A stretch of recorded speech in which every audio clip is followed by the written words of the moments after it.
بسم اللہ الرحمن الرحیم۔ سورہ بقرہ کی یہ آیت کریمہ زیر بحث تھی کہ اللہ تعالی نے یہ بات ارشاد فرمائی کہ انہوں نے حضرت آدم علیہ السلام کو یہ حکم دیا کہ وہ اور ان کی اہلیہ جنت میں سکونت اختیار کریں، اور اس آیت کریمہ میں یہ بات چل رہی تھی کہ حضرت حوا کی تخلیق کیسے ہوئی، تو اس سلسلے میں دو جو چیزیں ہیں وہ آپ کے سامنے بیان کی گئیں کہ ایک تو یہ بعض حضرات کا خیال یہ ہے کہ سیدنا آدم علیہ السلام سے ہی اور ان کی پسلیوں میں سے کسی پسلی سے سب سے اوپر والی پسلی جو ہنسلی کی ہڈی ہے اس سے، یا سب سے نیچے والی پسلی اس سے حضرت حوا کو پیدا کیا گیا۔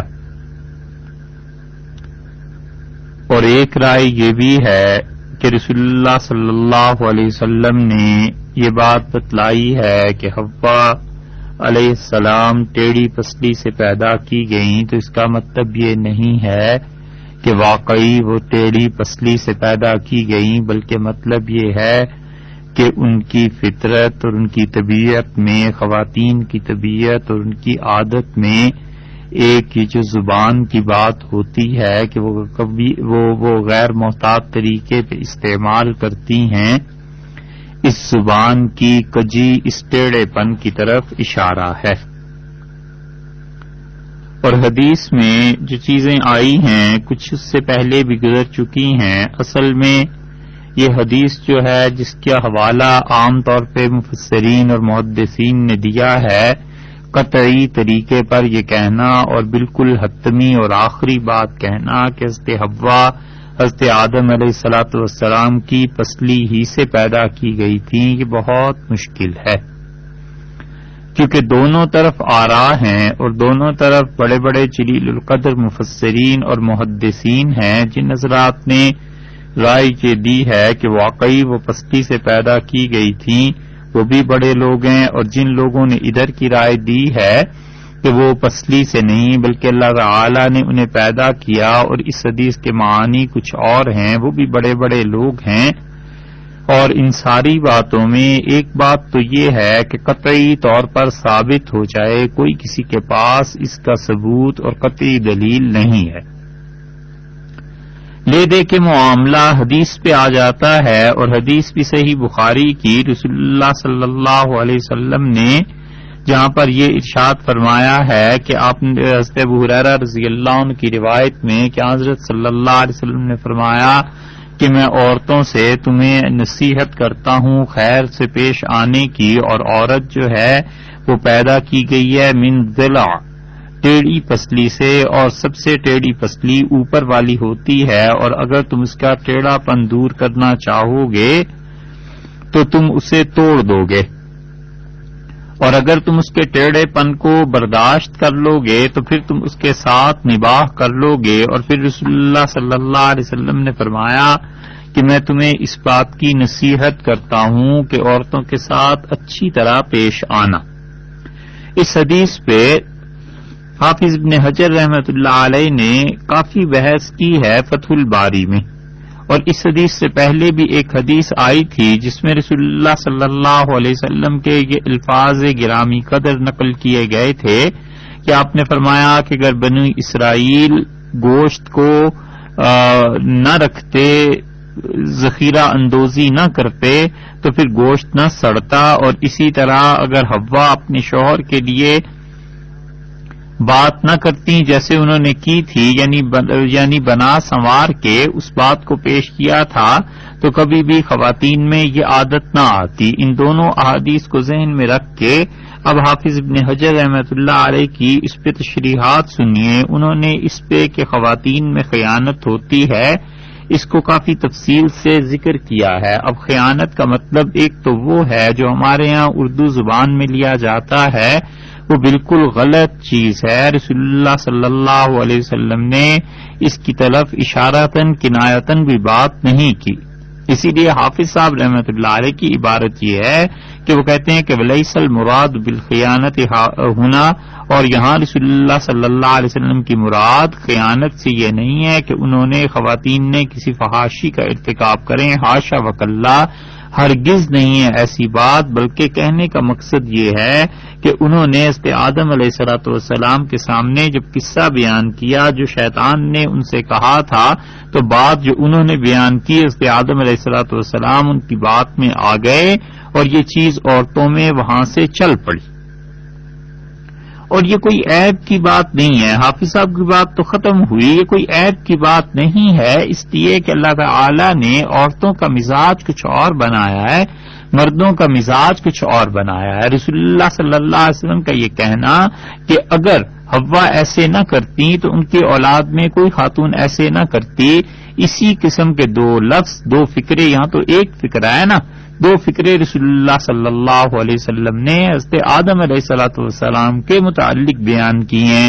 حدیث میں آتا ہے، اور یہ حدیث بھی حدیث کی بڑی کتابوں میں آئی ہے، مسلم وغیرہ میں، رسول اللہ صلی اللہ علیہ وسلم نے فرمایا حضرت آدم علیہ الصلوۃ والسلام کو جب اللہ تعالی نے پیدا کیا اور انہیں ان کے بیٹے دکھائے جنہیں اللہ نے نبوت دینی تھی، تو ان میں حضرت داؤد علیہ الصلوۃ والسلام کا چہرہ بہت زیادہ منور تھا۔ تو حضرت آدم علیہ السلام نے پوچھا کہ یہ کون ہے، تو اللہ تعالی نے بتلایا کہ بیٹے آپ کے ہیں حضرت داؤد علیہ الصلوۃ والسلام۔ تو انہوں نے عرض کیا کہ اللہ اس میرے بیٹے کی کیا عمر ہے؟ تو فرمایا گیا کہ ان کی عمر 40 برس ہے۔ انہوں نے کہا اللہ اس کی عمر زیادہ کر دیں، کیونکہ اس زمانے میں عام طور پر عمر مراد یہ تھی کہ 100 برس تک کی ہوگی، شاید یہ بھی انہیں بتایا گیا ہو۔ تو انہوں نے عرض کیا کہ اللہ اس کی عمر زیادہ کر دیں، تو اللہ تعالی نے فرمایا کہ جو چیز ہم طے کر دیں، لکھ دیں، ہم اسے نہیں بدلا کرتے۔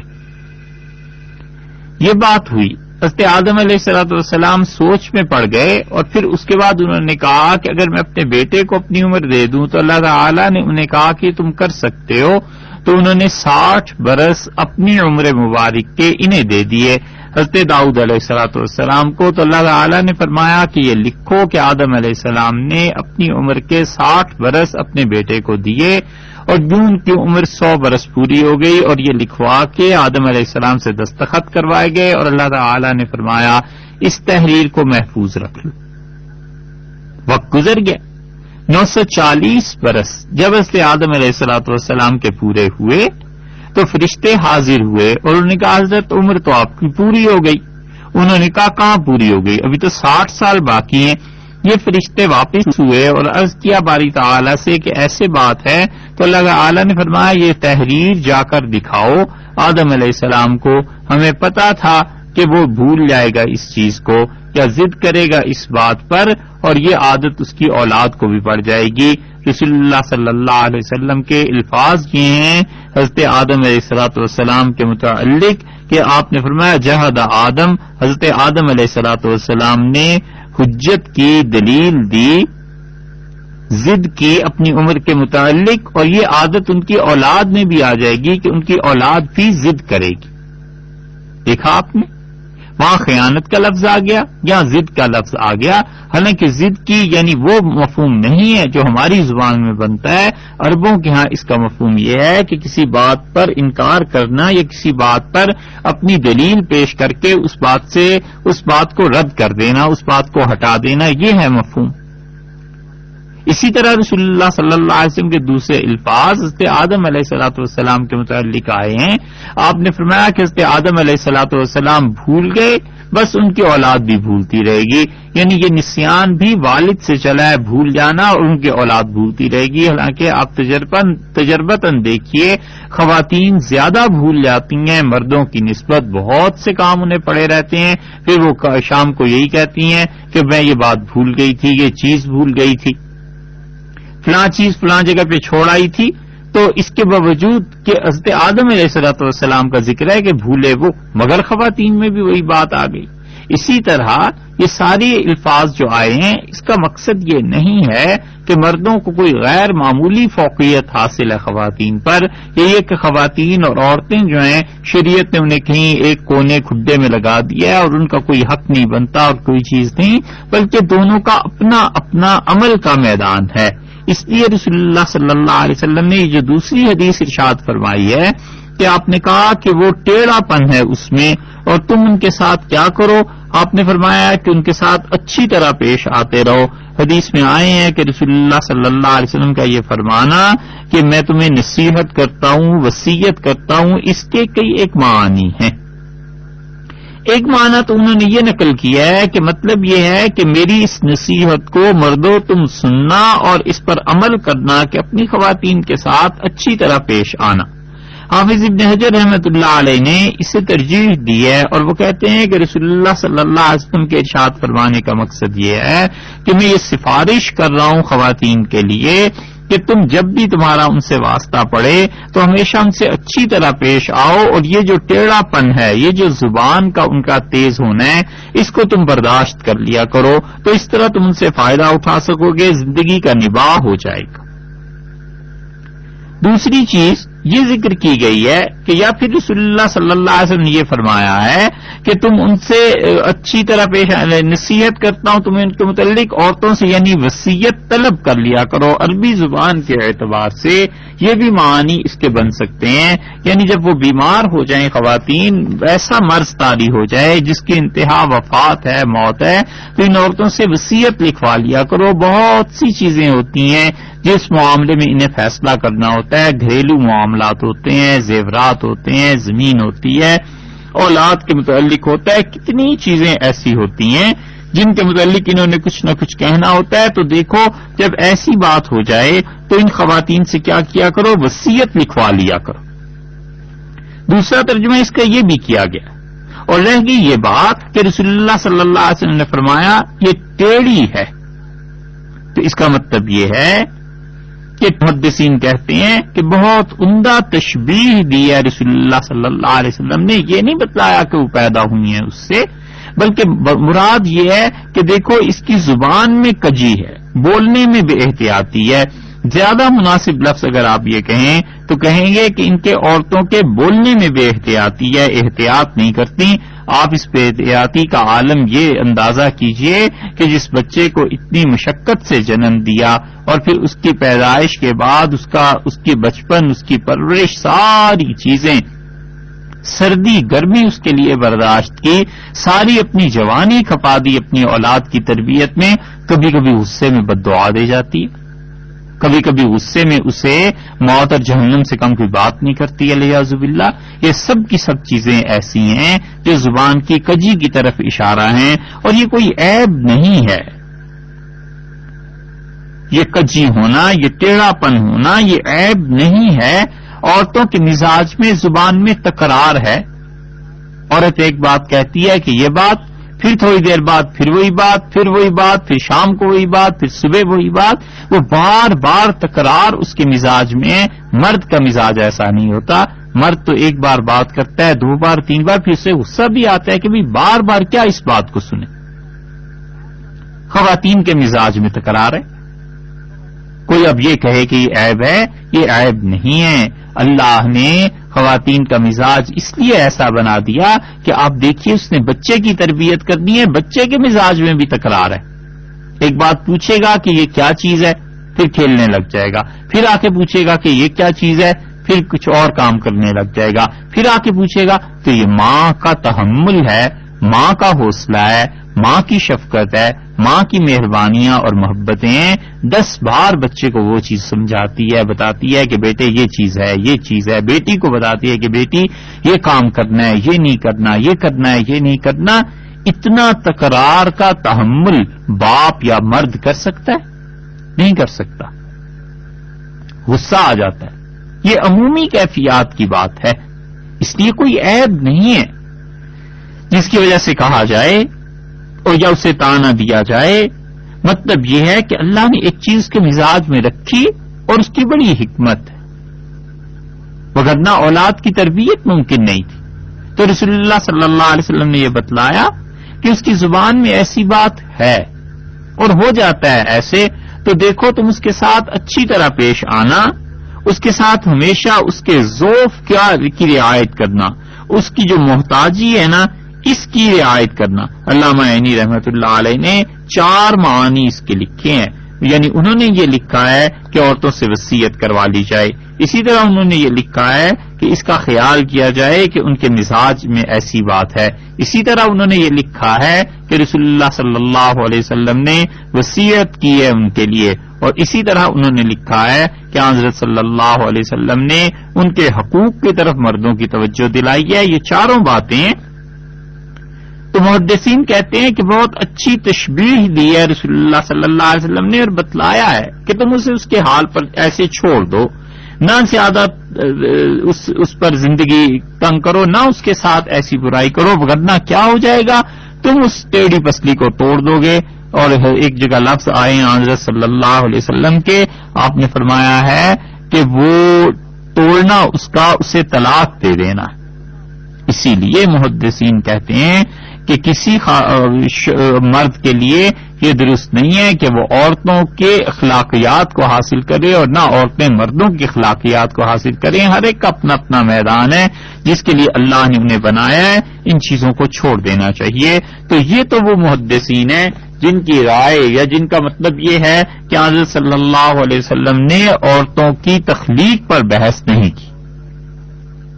امام راضی رحمت اللہ علیہ نے اگرچہ عام طور پہ مفسرین نے وہی روایت نقل کی ہے کہ عورت پسلی سے حضرت حوا کو پیدا کیا گیا، امام راضی رحمت اللہ علیہ نے بڑی اچھی بات لکھی ہے۔ وہ کہتے ہیں کہ فلما ثبت انہ تعالی قادر، جب یہ بات ثابت ہے کہ اللہ تعالی اس بات پر قدرت رکھتے ہیں پوری کہ حضرت آدم علیہ الصلوۃ والسلام کو مٹی سے پیدا کر دیں، تو اللہ اس پہ بھی تو قدرت رکھتے ہیں کہ حوا کو بھی انہوں نے مٹی سے پیدا کر دیا۔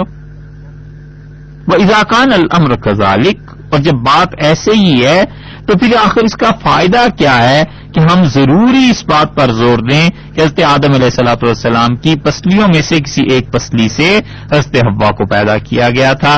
تفسیر کبیر میں امام راضی رحمت اللہ علیہ نے لکھا ہے اس حدیث کے علاوہ مفسرین نے جو اصل میں آیت کریمہ لائے ہیں وہ یہ ہے کہ اللہ تعالیٰ نے ارشاد فرمایا وَخَلَقَ مِنْهَا زَوْجَهَا، اور اللہ نے پیدا کیا ہے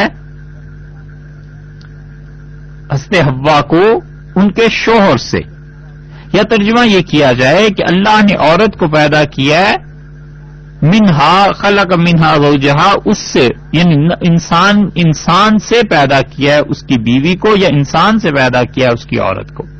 مفسرین کہتے ہیں اس کا مطلب ایک تو یہی ہے جو عرض کیا گیا کہ حضرت آدم علیہ الصلوۃ والسلام کی پسلی سے پیدا کی گئی حضرت حوا، اور ایک مطلب یہ ہے کہ انسان کی جنس سے انسان بنائے گئے۔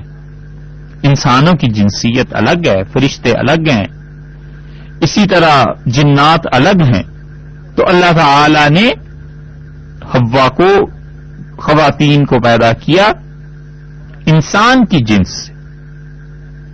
تو بہت سے محدثین اس طرف بھی گئے ہیں، اور امام راضی رحمت اللہ علیہ کا بھی بظاہر یہی خیال معلوم ہوتا ہے کہ ان کا کہنا بھی یہ ہے کہ وہ عورت جو ہے اس کو اللہ تعالی نے پیدا کیا ہے۔ اب یہ کہ اللہ تعالی نے کیسے پیدا کیا، مٹی سے پیدا کیا، اپنے امر مبارک سے بنایا، کوئی کچھ نہیں جانتا۔ اس بارے میں قطعی فیصلہ کرنا بہت دشوار بلکہ ناممکن ہے۔ بس اتنا ہی ہے سارے بیان کا خلاصہ کہ ان چیزوں میں رسول اللہ صلی اللہ علیہ وسلم نے جو بات ارشاد فرما دی ہے وہ ایک دلیل ہے، اور ایک دلیل قرآن پاک میں یہ آئی ہے کہ اللہ نے اس سے اس کی جان کو پیدا کیا، زندگی عنایت فرمائی، تخلیق فرمائی، یہ ہیں بس 2 باتیں۔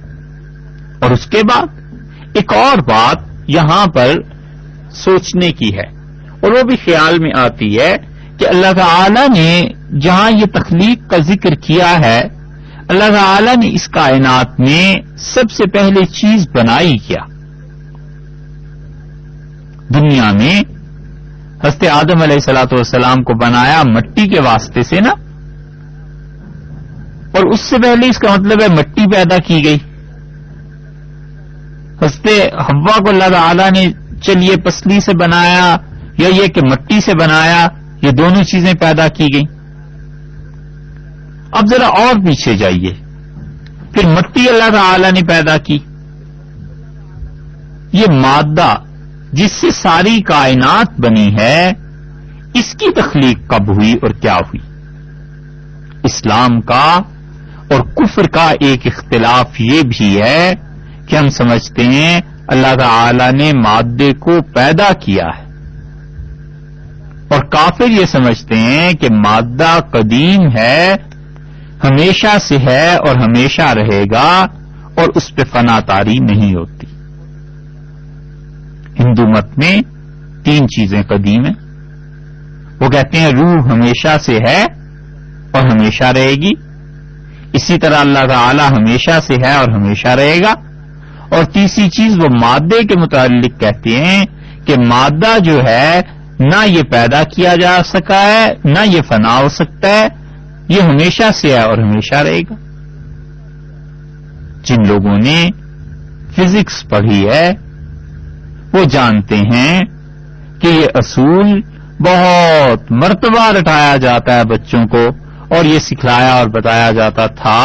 اب تو نہیں کہہ سکتے آج کل کے جدید نصاب میں کیا ہو، مگر ایک مدت تک ممکن ہے اب بھی ہو، لا یہی بتاتے رہے کہ matter can neither be created nor it can be destroyed, کہ مادہ جو ہے نہ اسے پیدا کیا جا سکتا ہے نہ فنا کیا جا سکتا ہے۔ حالانکہ یہ بات اسلام سے، اللہ کی توحید سے واضح طور پر ٹکراتی ہے۔ اللہ ہی کی ذات فقط ایسی ہے جو نہ پیدا ہوئی ہے اور نہ اس پہ فنا آئے گی۔ اللہ کے علاوہ کوئی چیز ایسی نہیں ہے جس پر فنا نہ آئے اور جو پیدا نہ کی گئی۔ روح ہے، روح کو اللہ نے پیدا فرمایا، اور روح پر اگر اللہ چاہیں تو کیوں فنا طاری نہیں ہو سکتی بھئی؟ جو چیز پیدا کی گئی ہے اللہ اگر چاہے تو اسے فنا بھی کر دے۔ اللہ تعالی نے ارشاد فرمایا کل من علیہا فان، اور ہر وہ چیز جو موجود ہے، جس کا وجود ہے اس زمین کے اوپر، اس ہر ایک چیز پر فنا طاری ہونی۔ تو روح ان چیزوں سے باہر ہے، مادہ ان چیزوں سے باہر ہے۔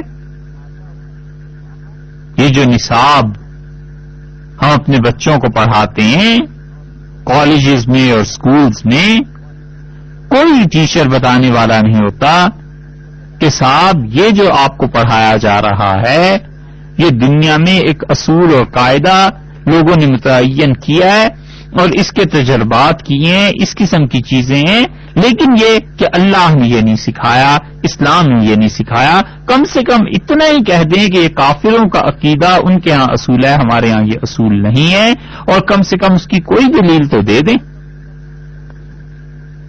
مادہ ہر جگہ نظر آتا ہے۔ اللہ تعالی نے جتنی بھی چیزیں پیدا کی ہیں نا اس کائنات میں، وہ سب کی سب مادے سے بنی ہیں۔ اب دیکھیے غیر مادی کائنات پہ بھی اللہ نے بحث فرمائی ہے۔ بہت سی چیزیں ایسی ہیں جو انسان کو اپنے حواس سے معلوم نہیں ہو سکتی۔ ہے ذرا سی باریک بات، آپ اسے غور سے سنیے کہ بہت سی چیزیں ایسی ہیں جو ہم لوگوں کو اپنے حواس سے محسوس نہیں ہو سکتی۔ مثلاً رنگ کو آپ اپنے حواس خمسہ سے سینسز، 5 سینسز جنہیں کہتے ہیں، ان سے محسوس کر سکتے ہیں۔ رنگ کو آپ آنکھ سے دیکھ سکتے ہیں، ٹھیک ہے۔ کوئی چیز ٹھنڈی ہے، گرم ہے، اسے چھونے سے پتہ چلایا جا سکتا ہے، چکھ کے پتہ چلایا جا سکتا ہے، چکھنے سے بھی پتہ چل جاتا ہے نا۔ اسی طرح جتنی محسوسات ہیں سب کا پتہ چل سکتا ہے، اور کچھ چیزیں ایسی ہیں جن کا محسوسات سے پتہ نہیں چلتا۔ مثلا اللہ تعالی نے اس کائنات میں جو روح کو پیدا فرمایا ہے، اللہ نے فرمایا کل روح، اور آپ ان سے کہیے کہ روح اللہ کا امر ہے۔ اس امر کا پتہ چل سکتا ہے؟ آج تک کوئی یہ جانچ سکا ہے کہ روح کا وزن کتنا ہوتا ہے؟ سب مانتے ہیں، مگر حواس خمسہ کی گرفت میں یہ چیز نہیں آ سکتی۔ ایک آدمی کو دوسرے سے حسد ہو جاتا ہے، اس حسد کا پتہ چلایا جا سکتا ہے؟ کوئی مشین، کوئی ایسی چیز غیر محسوس چیز ہے، حتیٰ کہ آپ اس محبت، نفرت، حسد، بغض، کینہ، ذوق، توکل، اللہ پہ بھروسہ، ان ساری غیر محسوس چیزوں سے ذرا سا بلند ہو کر دیکھیں تو حق تعالی شانہ کی ذات اور اس کی صفات وہ کسی انسان کی عقل میں سما سکتی ہیں؟ تو معلوم ہوا کہ انسان کی عقل جب بھی کوئی کائنات میں قانون بنائے گی تو محسوس چیزوں کو دیکھ کر بنائے گی، اور جو چیزیں اسے محسوس ہو ہی نہیں سکتی ان چیزوں کو محسوس چیزوں پر قیاس کرنا، اس میں ضرور غلطی ہو جائے گی۔ مثلا یہ فیصلہ کر لیا گیا کہ مادہ جو ہے، کائنات میں جو مادہ جس چیز کو کہتے ہیں، اس پہ فنا نہیں آتی۔ ہم بات کر رہے ہیں تخلیق کی، حضرت آدم علیہ الصلوۃ والسلام کی تخلیق، حضرت حوا کی تخلیق، اور ان کے ساتھ ساتھ روح کی تخلیق، مادے کی تخلیق۔ ایک اگر یہ مسئلہ حل ہو جائے اور اس مسئلے پہ ایمان آ جائے تو بڑا فرق پڑ جاتا ہے کہ مادہ پیدا کیا گیا ہے، یہ نہیں ہے کہ وہ ہمیشہ سے ہے اور ہمیشہ رہے گا۔ اللہ کی توحید کی یہ ضد ہے، یہ اللہ ہی ہے جو ہمیشہ سے ہے اور ہمیشہ رہے گا۔ تو ہماری عقل جب فیصلہ کرتی ہے وہ غیر محسوس چیزوں کو محسوس چیزوں پہ قیاس کرتی ہے۔ پوری اس کائنات میں کوئی ایک مثال ایسی نہیں ملتی کہ کوئی چیز عدم سے وجود میں آئی ہو۔ مثلا آپ عمارت دیکھتے ہیں، بلڈنگ بنی ہوئی ہے، آپ سوچئے کس سے بنی؟ آپ کہتے ہیں جی یہ اینٹ، گارے، پتھر، بجری، سیمنٹ، ریت اس سے بنی۔ یہ ساری چیزیں کہاں سے آ گئیں؟ زمین سے آ گئیں۔ زمین کس نے بنائی؟ اللہ تعالی نے بنائی۔ اب اللہ نے کس چیز سے زمین کو پیدا کیا؟ وہ جو چیز ہے نا جس سے پیدا کیا وہ ہے اصل چیز، مادہ، جس کے متعلق ہندو مت اور سارے لوگ یہ کہتے ہیں کہ جناب مادہ تو ہمیشہ سے ہے اور ہمیشہ رہے گا۔ اب پوچھا جائے کہ ان اشیاء سے پہلے، ان کی تخلیق سے پہلے، مادہ کی تخلیق سے پہلے پھر کیا تھا؟ پھر ماننا پڑے گا کہ وہ عدم تھا اور عدم سے پھر وجود آیا ہے۔ لوگوں نے اپنے افعال پر اللہ کے افعال کو قیاس کر لیا، لیاذ باللہ۔ انسان چونکہ کوئی چیز عدم سے وجود میں لا نہیں سکتا، بلکہ وجود سے وجود ہی آتا ہے نا۔ ایک وجود ہے، اس سے دوسرا وجود بنا۔ مٹی تھی اور مٹی کو پختہ کر کے اینٹ بنا لی گئی اور اینٹ سے مکان بن گیا، تو ایک وجود سے دوسرا وجود بنا، اور انسان اسی میں ہے اور وہ سمجھتا ہے کہ کائنات بس اسی طرح چل رہی ہے اور اللہ کو اپنے پہ قیاس کرتا ہے، حالانکہ اللہ تعالی کی ذات مقدسہ وہ بالکل الگ ہے اس کائنات سے، اس کے ہاں عدم سے وجود تخلیق پذیر ہو سکتا ہے۔ مثلا آپ دیکھیے، شیر ہے، چیرتا ہے، پھاڑتا ہے، ہڈیاں چبا لیتا ہے انسانوں کی اور حیوانوں اور درندوں کی، اور چیونٹی اگر کہے کہ میں بھی یہی کام کر لوں تو نہیں کر سکتی، اس لیے کہ چیونٹی یہ سمجھنے لگے اگر کہ اس میں بھی جان ہے، مجھ میں بھی جان ہے، وہ بھی جانور، میں بھی جانور، وہ بھی مخلوق، میں بھی مخلوق، تو جتنے مرضی وہ زور لگا لے یہ نہیں کر سکتی۔ غلطی چیونٹی سے کہاں ہوئی ہے؟ چیونٹی اس پہ غلطی کر رہی ہے کہ وہ قیاس کر رہی ہے اپنے اور شیر کو بہت سے دلائل دے کے، مگر اصل بات کچھ اور ہے۔ قیاس کے علاوہ ہمارے پاس کوئی ذریعہ علم کا نہیں ہے، اس لیے ہم قیاس میں پڑے رہتے ہیں، چیونٹی قیاس میں پڑی رہتی ہے، وہ اس سے بلندتر ہو کر سوچ نہیں سکتی۔ ہم بھی قیاس میں پڑے رہتے ہیں کہ یہ لوہا ہے، لوہے کو پگھلایا گیا، اسلحہ بن گیا، تو ایک چیز سے دوسری چیز وجود میں آ گئی۔ ہمارے پاس کوئی ایسا پیمانہ نہیں ہے جس سے ہم تعالی شانہ کی قوت اور طاقت کا اندازہ لگا سکیں. اس لیے مسلمان کا یہ عقیدہ ہے، ہونا بھی چاہیے، کہ مادہ اللہ نے پیدا فرمایا تھا اور اللہ نے اس مادے سے پھر یہ زمین پیدا فرمائی اور زمین سے پھر مٹی لی اور حضرت آدم علیہ السلام کو بنایا. ایک مرتبہ مادہ کو خدا نے پیدا کیا ہے اور اس کے بعد ایٹم جسے آپ کہہ سکتے ہیں اسے پیدا کیا ہے اور اس کے بعد پھر کائنات کی ساری ترتیب خود اللہ تعالی نے بنا دی. حق تعالی شانو خود بناتے رہے. اس لیے انسان جو کچھ سوچ سکتا ہے وہ یہی کہ وجود سے وجود کو سوچے، عدم سے وجود کو سوچ نہیں سکتا. حالانکہ عدم سے وجود ہوتا ہے. ابن مسکوہ نے فوز الکبیر پوری کتاب اس نے لکھی ہے اور بڑی اچھی ایک مثال دی ہے. آپ ایک اصول کی بات اور ذہن میں رکھیے، پھر آپ کو اس کی کتاب اور عبارت فوز الکبیر کی سمجھ میں آئے گی. وہ کہتا ہے، اور یہ اصول کی بات ہے،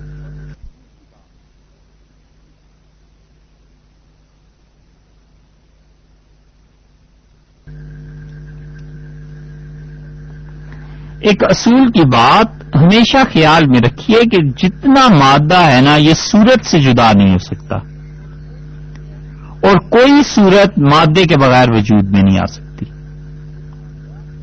کوئی مادہ صورت سے جدا نہیں ہو سکتا. ریت ہے، اس کی اپنی ایک شکل و صورت ہے نا. لوہا ہے، اس کی اپنی ایک شکل و صورت ہے. اینٹ، گارا، پتھر، جتنی کائنات میں آپ کو چیزیں نظر آتی ہیں نا جسے ہم محسوس کرتے ہیں، دیکھتے ہیں اپنی نگاہوں سے، یہ مادے کی جتنی چیزیں ہیں یہ صورت کے بغیر نہیں ہو سکتی. اور اسی طرح کوئی صورت بھی مادے کے بغیر موجود نہیں ہے. ہر مادے کے لیے ایک صورت ہے اور ہر صورت کے لیے ایک مادہ ہے. صورتیں جتنی بھی بنی اور بگڑی ہوئی آپ کو نظر آتی ہیں وہ کسی نہ کسی چیز سے تو بنی ہوتی ہیں نا. گوشت پوست سے بنی ہوتی ہیں، مٹی، گارے، اینٹ سے بنی بھی ہوتی ہیں، لیکن مادے کی بنیادی چیزوں میں سے ایک چیز ہے کہ اس کی صورت ہونی چاہیے. اب جب آپ کے ذہن میں یہ بات آ گئی تو آپ دیکھیے کہ اللہ نے آدھا آدھا کر دیا ہے. اللہ تعالی نے ایسے کر دیا ہے کہ صورت یہ تو انسان بنا لیتا ہے، مادہ نہیں بنا سکتا. مثلا موم کی ایک شکل ہے نا، گول ہے. اب موم تو کوئی نہیں پیدا کر سکتا. موم کسی چیز سے پیدا ہوئی ہوگی، وہ جس چیز سے بھی ہوئی ہے وہ سارا سائنس کا موضوع ہے. اب موم کی ایک صورت موم بتی کی ہے، گولائی میں دیکھتے ہیں. اسی پگھلی ہوئی موم کو آپ کسی گلاس میں ڈال دیں تو گلاس کی صورت بن گئی. تو آپ یہ نہیں کہہ سکتے کہ یہ جو گلاس کی صورت بنی ہے یہ صورت اس سے پہلے کوئی اور صورت تھی اس سے وجود پذیر ہوئی ہے. مثلا آپ نے گلاس کی شکل بنا لی موم سے، آپ اسے پگھلا کر تکون بنا دیتے ہیں، چوکور بنا دیتے ہیں، تو یہ نہیں کہہ سکتے کہ یہ چوکور صورت اس گول صورت سے وجود میں آئی ہے. ہاں مادہ وہی تھا، وہی اس نے صورت دوسری اختیار کر لی ہے. تو صورت جو دوسری اختیار کی تو کیا آپ سوچئے یہ صورت عدم سے وجود میں نہیں آئی؟ یہ صورت خود عدم سے وجود میں آئی ہے. یہ اللہ نے انسان کو اختیار دے دیا ہے کہ وہ صورت بنا لے اور عدم سے وجود میں لے آئے. انسان کے ہاتھ لے آئیں، اس کی نگاہ لے آئے، اس کے پاؤں لے آئیں، کچھ بھی ہو، انسان صورت تک کا مختار ہے اور اس سے زیادہ اختیار اللہ نے اسے نہیں دیا. اس کے بعد کی بات مادے کی ہے اور مادے کا وجود اللہ نے پیدا فرمایا ہے. یہ بات نہیں ہے کہ وہ خود سے ہے اور خود وہ آخر تک رہے گا، ہمیشہ ہمیشہ رہے گا. الیاذ باللہ. اس کا لازمی نتیجہ یہ نکلتا ہے کہ مادہ اور اس کی صورت دونوں اللہ نے پیدا کیے تھے اور پھر عدم سے وجود میں آئے تھے اور اس کے بعد صورتیں اللہ نے انسانوں کو دے دی کہ تم بنا لو جس طرح بھی، مگر مادہ وہ اصل میں اللہ نے پیدا کیا. جو بنیادی غلطی ہوئی ہے اور جس بنیادی غلطی میں لوگ پڑھ کر شرک پر پہنچ گئے ہیں، ہندو مت سارا جس پہ عقیدہ رکھتا ہے، اور اسی طرح سائنس میں بعض اوقات لوگ یہ پڑھاتے ہیں اور بغیر یہ سوچے سمجھے کسی کو بتائے کہ یہ ہمارا عقیدہ نہیں ہے اور یہ شرک اور کفر کی باتیں ہیں، اگرچہ پڑھنے میں آتی ہیں مگر یہ کہ عقیدے کی بات بالکل الگ ہے۔ لوگ جس غلطی میں پڑ گئے ہیں وہ یہ کہ انہوں نے مخلوق بالذات اور مخلوق بالواسطہ میں فرق نہیں کیا۔ تمام کے تمام مادی اجسام اللہ کی مخلوق ہیں مگر مادے کے واسطے سے، تمام کے تمام اجسام اللہ کی مخلوق ہیں مگر اللہ کے اور ان کے درمیان ایک واسطہ ہے اور وہ واسطہ مادہ کہلاتا ہے۔ درخت اللہ کی مخلوق ہے مگر ایک واسطے سے کہ اللہ نے اسے مٹی سے اور بیج سے پیدا کیا ہے۔ اسی طرح جتنی کائنات کی چیزیں آپ دیکھتے ہیں، تمام مادی اجسام ان کا مالک اللہ ہے، ان کا خالق اللہ ہے، لیکن بالواسطہ طور پر مادے کے واسطے سے اللہ نے اس کائنات کو پیدا کیا۔ یہ خود بخود نہیں بن گئے، اور جو خود مادہ ہے وہ براہ راست اللہ کی مخلوق ہے۔ خالق کائنات نے براہ راست اس کو پیدا کیا ہے، کیونکہ اگر وہ مادہ بھی کسی مادے سے بنے گا تو پھر وہ اس سے بنے گا، وہ اس سے بنے گا، آخر ہوتے ہوتے کہیں نہ کہیں تو رکنا پڑتا ہے۔ یہ ماننا پڑتا ہے کہ مادہ اللہ نے پیدا فرمایا ہے اور اللہ تعالیٰ نے براہ راست اس کی تخلیق کی تھی، اور اس کے ذریعے باقی مخلوق جو تخلیق ہوئی ہے، جو پیدا ہوئی ہے، وہ بالواسطہ اللہ کی مخلوق ہے اور مادہ بلا واسطہ اللہ کی مخلوق ہے۔ اس کو اور ایک باریک مثال سے آپ سمجھنا چاہیں تو آپ یہ جو آواز سن رہے ہیں نا، یہ بولنے والا زبان سے بول رہا ہے نا، تو ہمیں بولنے کے لیے تو زبان کی ضرورت ہے، خود زبان کو بولنے کے لیے کسی زبان کی ضرورت نہیں، وہ خود بولتی ہے۔ ہمیں دیکھنے کے لیے آنکھ کی ضرورت ہے، لیکن آنکھ کو خود دیکھنے کے لیے کسی چیز کی ضرورت نہیں، وہ بذات دیکھتی ہے، زبان اپنی ذات سے بولتی ہے۔ اسی طرح تمام اجسام جو مادے پہ مشتمل ہیں، مخلوق ہونے میں مادے کے محتاج ہیں، مگر اصل مادہ وہ اللہ ہی کا محتاج ہے، اللہ ہی نے اسے پیدا کیا ہے۔ یہ بات نہیں ہے کہ وہ خود سے پیدا ہمیشہ سے ہے اور ہمیشہ رہے گا اور ایک سے دوسری شکل میں تبدیل ہوتا رہتا ہے۔ ہم مانتے ہیں کہ ایک سے دوسری شکل مادے کی بنتی ہے، یقیناً یہ ہر انسان کی عقل میں آتا ہے، مگر یہ قطعاً قابل تسلیم نہیں ہے کہ وہ ہمیشہ سے ہے اور ہمیشہ رہے گا۔ یہ اللہ ہی کی ذات ہے جو ہمیشہ سے ہے اور ہمیشہ رہے گی۔ اللہ ہی نے مادہ کو تخلیق کیا اور اللہ ہی نے اس مادے سے مٹی بنائی، اور اس مٹی سے اللہ تعالیٰ نے حضرت آدم علیہ السلام کو بنایا، اور اسی سے اللہ نے حضرت حوا کو بنایا۔ اب اللہ تعالیٰ نے اس کو حضرت حوا کو پسلی سے بنایا تھا، گوشت ووشت سے بنایا تھا، یا اللہ نے مٹی سے بنایا تھا؟ دونوں طرف مفسرین کی آراء۔ ٹھیک ہے سر، یہ تو ہوئی ایک بات، بلکہ دوسری بات اس آیت کریمہ میں اللہ تعالی نے اس کے بعد ارشاد فرمایا کہ آدم تم اور تمہاری بیوی کہاں رہو؟ الجنہ، جنت میں۔ یہ جنت کون سی تھی؟ جنت کے بنیادی معنی تو اس باغ کے ہیں جس باغ کے گرد و پیش میں چار دیواری ہو، جس باغ کی کوئی چار دیواری ہو۔ اس جنت میں اللہ تعالی نے رہنے کا حکم دیا، اور مفسرین نے اس جنت کے متعلق بہت کچھ لکھا ہے،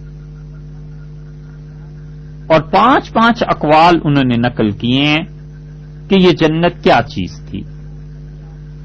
کچھ حضرات کا خیال یہ ہے کہ یہ جنت دنیا میں کہیں تھی، اور کچھ حضرات کا خیال یہ ہے کہ یہ جنت آسمان میں تھی، اور کچھ کا خیال یہ ہے کہ یہ جنت اب بھی وہی جنت ہے جس کا اللہ نے وعدہ کیا تھا، اور اللہ تعالیٰ اس میں اہل ایمان کو لے جائیں گے، اور اللہ تعالیٰ اپنے اچھے بندوں کو اس میں جگہ عنایت فرمائیں گے۔ یہ جنت وہی ہے۔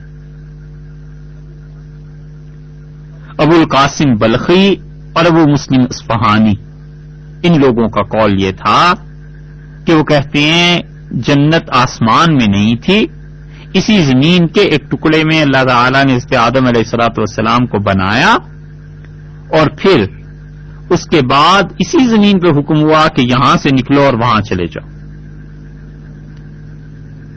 ایک رائے ان لوگوں کی یہ ہے۔ معتزلہ کہتے ہیں بعض کہ وہ جنت جو تھی 7ویں آسمان پر تھی، اور اللہ تعالی نے 7ویں سے پہلے آسمان پر انہیں اتار دیا، لیکن اکثر علماء اور اہل سنت یہ کہتے ہیں کہ وہ جنت وہی جنت ہے جس کا ذکر آیا ہے حدیث میں، اور نبی کریم صلی اللہ علیہ وسلم نے جس کے متعلق یہ فرمایا ہے کہ قیامت کے بعد لوگوں کو اس جنت میں بھیجا جائے گا۔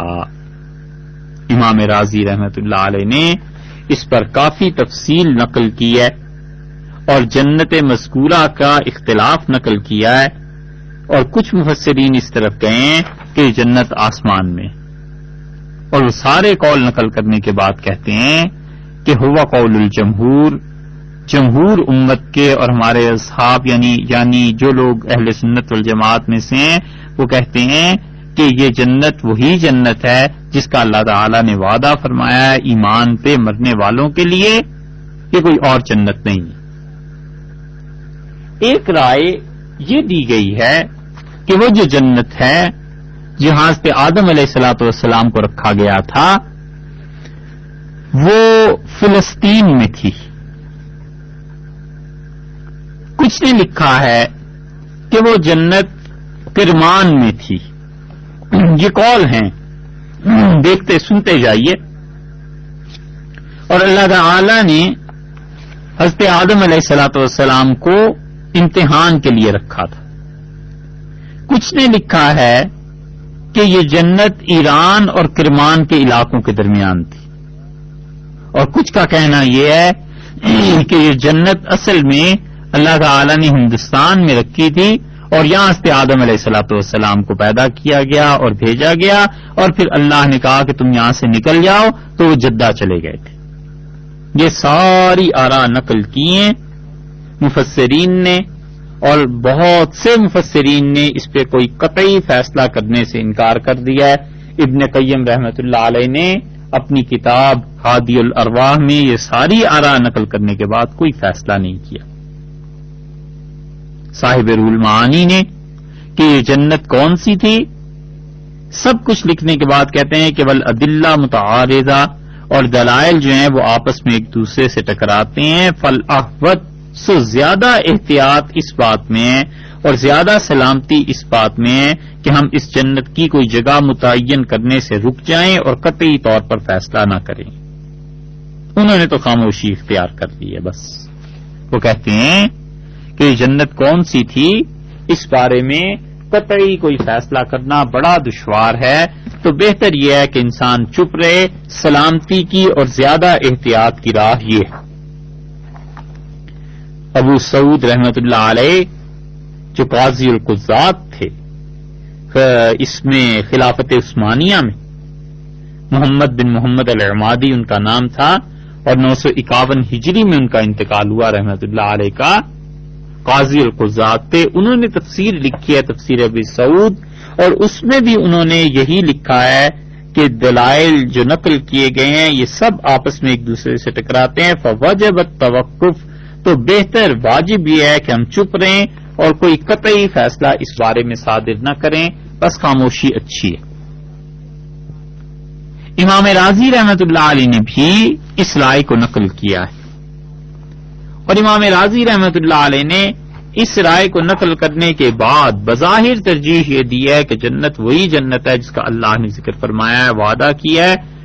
اور اس کے علاوہ اللباب میں یہ جو ابن عادل دمشقی حنبلی ہیں رحمت اللہ علیہ، انہوں نے بھی یہی نقل کیا ہے، اور کئی ایک اقوال نقل کرنے کے بعد وہ دو باتیں لکھتے ہیں۔ ایک تو کہتے ہیں کہ قال اکثر العلماء، اکثر علماء نے یہ کہا ہے کہ یہ جنت وہ جنت ہے جس کا اللہ نے وعدہ کیا ہے ایمان والوں سے، اور اس سے آدم علیہ الصلوۃ والسلام کی وراثت میں ان کے صالح بیٹوں کو ملے گی۔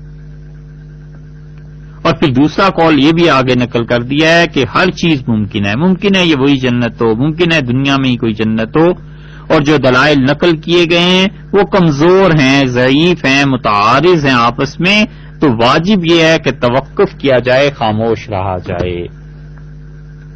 اب جتنے دلائل نقل کیے گئے ہیں ان میں عام طور پر دلائل جو نقل کیے گئے ہیں وہ زیادہ جو جاتے ہیں وہ اسی طرف جاتے ہیں کہ وہ جنت وہی جنت ہے جس کا اللہ نے وعدہ فرمایا ہے۔ آپ ایک بات پر غور کیجئے، امام قرطبی رحمت اللہ علیہ اور اسی طرح امام راضی رحمت اللہ علیہ کو تو خیر رجحان ہے اس طرف، قرطبی رحمت اللہ علیہ نے صاف صاف ترجیحاً لکھا ہے کہ وہ کہتے ہیں کہ وہ جنت وہی ہے جس کا اللہ نے وعدہ کیا ہے۔ اور پھر اس پہ انہوں نے دو دلائل دیے ہیں بڑے اچھے۔ ایک دلیل تو یہ دی ہے کہ اللہ تعالی نے یہاں فرمایا ہے انت وزوجک الجنہ، آپ رہیے اور آپ کی اہلیہ محترمہ رہیں الجنہ، ایک خاص جنت میں۔ وہ کہتے ہیں یہ جو الف لام ہے نا، الف لام یہ بتاتا ہے کہ یہ وہی جنت ہے جس کا وعدہ کیا گیا ہے، کیونکہ الف لام ال جو ہے اس کی چار قسمیں، اس کی ان اقسام پر بحث پہلے تفسیر میں کسی جگہ پہ گزر چکی ہے۔ تو وہ کہتے ہیں کہ یہ جو معرف باللام ہے، یہ جو کامن ناؤن سے پراپر ناؤن بنایا ہے اللہ تعالی نے، یہ نہیں کہا کہ باغ میں رہو، بلکہ فرمایا ایک خاص باغ میں رہو، تو یہ جو خاص باغ ہے اس سے مراد جنت جو جس کا عام طور پہ ذکر ملتا ہے اس کے علاوہ کوئی ہے ہی نہیں۔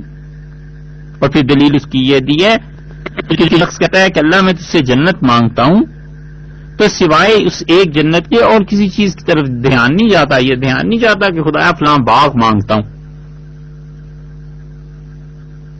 تو وہ کہتے ہیں کہ یہ خود الف لام کا استعمال اس جنت پر بتلاتا ہے کہ اللہ تعالی نے اسی جنت میں انہیں رکھا تھا جس جنت میں اللہ ان کی ایسی اولاد کو داخل کرے گا جس کو وہ چاہے گا۔ اور دوسری دلیل بھی انہوں نے اچھی دی ہے۔ دوسری دلیل کیا دی ہے؟ وہ کہتے ہیں کہ حضرت موسیٰ علیہ الصلوۃ والسلام کی اور حضرت آدم علیہ الصلوۃ والسلام کی ملاقات ہوئی، ایک حدیث کا حوالہ دیا ہے اور یہ حدیث صحیح بھی ہے، اور رسول اللہ صلی اللہ علیہ وسلم نے فرمایا کہ حضرت آدم اور حضرت موسیٰ علیہ السلام کی بحث ہوئی آپس میں۔ تو حضرت آدم علیہ الصلوۃ والسلام سے کہا حضرت موسیٰ علیہ السلام نے کہ حضرت آپ نے وہ جو چیز کھا لی تھی اس کی وجہ سے آپ کی اولاد محروم ہو گئی، وَأَخْرَجْتَهُم مِّنَ الْجَنَّةِ، اور آپ ہیں جو جنت سے ان کے نکلنے کا سبب بنے۔ تو وہاں پہ حضرت آدم علیہ الصلوۃ والسلام نے انکار نہیں کیا کہ میں اس جنت سے نہیں نکالا گیا۔ جو ان کا انکار نہ کرنا اس کی دلیل ہے کہ حضرت موسیٰ علیہ السلام جو کچھ کہہ رہے تھے وہ بھی سمجھتے تھے کہ جنت کون سی ہے، اور حضرت آدم علیہ الصلوۃ والسلام بھی سمجھتے تھے۔ یہ امام قرطبی رحمۃ اللہ علیہ نے دلیل دی ہے، اور اس کے علاوہ بھی دلائل بہت ہیں۔ مثلا آپ دیکھیے ایک جگہ آیا ہے شفاعت کی جتنی احادیث ہیں نا، کہ قیامت میں جب لوگ سخت پریشانی میں اور گرمی اور پیاس میں گھرے ہوئے ہوں گے اور وہ ایک ایک اللہ کے بندے کے پاس جا کے کہیں گے کہ اللہ تعالی سے بات کرو اور سفارش کرو کوئی، تو حضرت آدم علیہ الصلوۃ والسلام کے پاس لوگ آئیں گے، اور رسول اللہ صلی اللہ علیہ وسلم نے فرمایا تم ان کے پاس جاؤ گے اور تم کہو گے کہ اللہ نے آپ کو اپنے دست مبارک سے پیدا کیا اور اللہ نے آپ کو جنت میں رکھا تھا، اللہ تعالی نے آپ کو جنت عنایت فرمائی تھی۔ تو یہ لوگوں کا اس وقت کا کہنا یہ دلیل ہے اس بات کی کہ حضرت آدم علیہ الصلوۃ والسلام کو وہی جنت دی گئی تھی جس جنت کے لیے ہم اللہ سے دعا مانگتے ہیں۔ جو لوگ نہیں مانتے اس چیز کو، چاہے وہ کیسے بھی ہوں، وہ کہتے ہیں کہ اللہ تعالی نے یہ کہا ہے کہ جنت سے نکالے نہیں جاؤ گے جب تم داخل کیے جاؤ گے، لیکن یہ سارے کے سارے ان کے دلائل بڑے بودے ہیں، بہت کمزور ہیں۔ ہم تو بات کر رہے ہیں اس عالم کی جو اس کائنات میں بالکل ابتدا میں تھا، جب انسان بنایا گیا تھا اس وقت ثواب اور عذاب کی بات نہیں تھی، ثواب اور عذاب کی بات اب ہے کہ لوگ اب ثواب کے بعد جب جنت میں داخل کیے جائیں گے تو انہیں نہیں نکالا جائے گا، وگرنہ تو جنت میں آنا جانا رہا ہے. حضرت آدم علیہ الصلوۃ والسلام گئے ہیں، پھر انہیں واپس دنیا میں بھیج دیا گیا. اللہ تعالیٰ نے شاید میں فرمایا نا کہ آپ اور آپ کی اہلیہ چاہیے، پھر اس کے بعد آگے آپ دیکھیں گے انہیں کہا گیا کہ دنیا میں چلے جاؤ. رسول اللہ صلی اللہ علیہ وسلم معراج میں تشریف نہیں لے گئے اور پھر اس کے بعد واپس دنیا میں تشریف لے آئے ہیں. تو اس لیے یہ کوئی دلائل نہیں ہے. زیادہ راجح اور قوی دلائل ان حضرات مفسرین کے ہیں جنہوں نے یہ بتلایا ہے کہ اللہ تعالیٰ نے اس کے آدم علیہ الصلوۃ والسلام کو جنت دی اور یہ وہ جنت ہے جس کا اللہ نے ان سے وعدہ فرمایا تھا.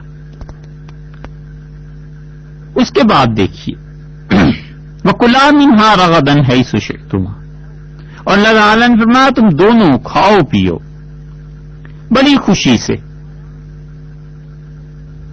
آرام کے ساتھ، سکون کے ساتھ، پوری رغبت کے ساتھ، جہاں سے تمہارا جی چاہے. اس جنت پہ گھومو پھرو اور جہاں سے تمہارا جی چاہے کھاؤ. وَلَا تَقْرَبَا هَٰذِهِ الشَّجَرَةَ، اور اس درخت کے قریب نہ جانا. یہ جو تقربا ہے نا، اس کا ترجمہ یہ ہے کہ تم دونوں قریب نہ جانا. تسنیہ کا صیغہ ہے، تو اس سے مراد یہ ہو گئی کہ اللہ تعالی نے دونوں کو منع فرما دیا تھا کہ تم، حضرت آدم علیہ الصلوۃ والسلام اور ان کی بیوی سے بھی فرما دیا حضرت حوا علیہ السلام سے کہ تم دونوں اس درخت کے قریب نہ جانا. یہ تقربا کا تسنیہ کا صیغہ بتاتا ہے کہ دونوں کو حکم ہو گیا تھا. اور اس آیت پر ان الفاظ پر غور کیجیے تو معلوم ہوتا ہے کہ اصل میں تو کھانا منع تھا نا، اور اللہ تعالی نے کہہ دیا اس کے قریب بھی نہ جانا.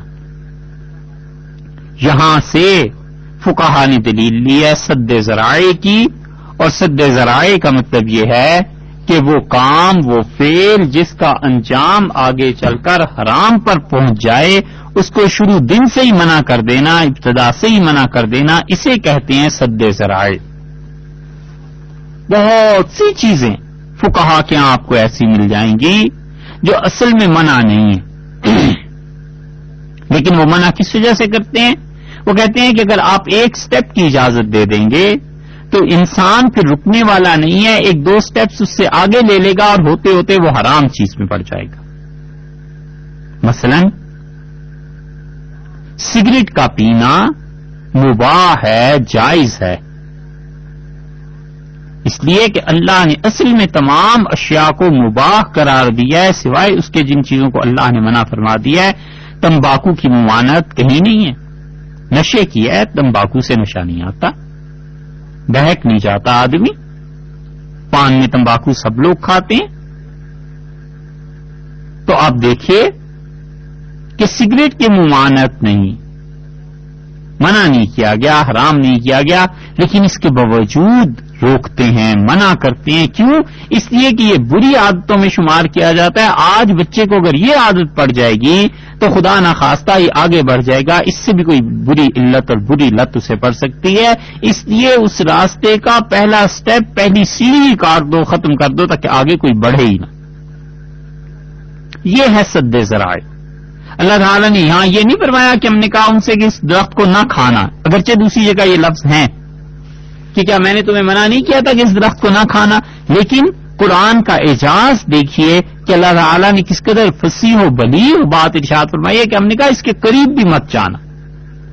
یہ سد ذرائع ہیں کہ وہ چیز جو آخر پہ پہنچ کے حرام ہو سکتی ہے اس کو بالکل ابتدا سے ہی روک دینا، قریب سے ہی روک دینا تاکہ وہ چیز حرام تک نہ پہنچے. اور یہ بہت بڑا باب ہے تربیت کا جس سے فقہا واقف ہوئے ہیں یا وہ اللہ کے نیک بندے واقف ہوئے ہیں جنہیں صوفیہ کہتے تھے کہ وہ کسی انسان کو کسی جائز کام سے اپنے مرید کو اور سالکین کو روک دیتے تھے، جائز کام بھی نہیں کرنے دیتے تھے، کیونکہ انہیں پتا ہوتا تھا کہ یہ جائز کام اب ہے نا، جب اس کام میں سے انہماک ہو گیا تو یہی اسے حرام تک پہنچا دے گا. کسی آدمی نے سچی بات کا اظہار کیا، اچھے کپڑے پہن لیے، اچھی سواری پہ آیا تو انہوں نے اسے اچھے کپڑے پہننے سے منع کر دیا. اب کوئی ٹیڑھے دماغ کا آدمی ہو جس کی عقل میں فطور ہو تو وہ تو یہی کہے گا کہ حضرت یہ کپڑے پہننا جائز ہیں ناجائز ہیں، کیسے منع کر دیا؟ تو کوئی مفتی ہوتا تو فتویٰ دیتا کہ صاحب یہ جائز ہیں، اور مربی تربیت کرنے والا شیخ وہ کہتا ہے ہیں یہ جائز کپڑے، اتنا تو میں بھی سمجھتا ہوں، مگر اس کے پس پشت جو اپنی فخر اور ریا کا اور غرور کا اظہار ہے اور اپنی ارتفاع کا اور اپنے بلند ہونے کا عام لوگوں سے، چاہے تمہیں اس وقت نہ ہو مگر تم ان کپڑوں کے پہننے کے جب عادی ہو جاؤ گے، جب اتنی اچھی گاڑیوں پہ سفر کرنے کے عادی ہو جاؤ گے تو تم لامحالہ اپنے آپ کو لوگوں سے بہتر سمجھنے لگو گے، لہذا تربیت کے طور پہ آج ہی سے اسے ختم کر دیتے ہیں، تم اچھے کپڑے پہنو گے ہی نہیں۔ یہ ہے سد ذرائع۔ اب کوئی اڑ جائے اور کہے جی کہ قرآن و سنت میں تو یہ چیزیں جائز ہیں، صوفیہ ایسے ہی ناجائز کہتے ہیں، تو یہ بات نہیں ہے۔ بہت سی چیزیں جائز ہوا کرتی ہیں، درست ہوا کرتی ہیں، لیکن وہ ماں باپ جنہوں نے اپنی اولاد کی اور وہ شیخ جس نے اپنی مریدوں کی تربیت کرنی ہو وہ جانتے ہیں کہ چیز اگرچہ جائز ہے لیکن اس کے باوجود انہیں منع کرنا چاہیے، روکنا چاہیے۔ کیوں؟ اس لیے کہ کم عمری کی وجہ سے، کم عقلی کی وجہ سے، کم تجربے کی وجہ سے اور فہم کی قلت کی وجہ سے یہ آگے بڑھ کر اس سے بری چیز میں مبتلا ہو سکتا ہے، لہذا اس باب کو کھلنے ہی نہ دو، اس چیپٹر کو یہیں کلوز کر دیں تاکہ آگے کو کوئی چلے ہی نہ۔ یہ تمام ان افعال کی اصل ہے جو افعال بظاہر کتاب و سنت میں جائز نظر آتے تھے، لیکن اللہ کے کسی خاص بندے نے کسی خاص موقع پہ اسے منع کر دیا کہ یہ کام نہیں کرنا، تو اس وقت اس کی اطاعت بعض اوقات ضروری ہو جاتی ہے، واجب ہو جاتی ہے۔ یہ اس کو فقہا اپنی اصطلاح میں کہتے ہیں سد ذرائع۔ انشاءاللہ کل ہم اس پہ مزید بات کریں گے۔ السلام علیکم ورحمۃ اللہ وبرکاتہ۔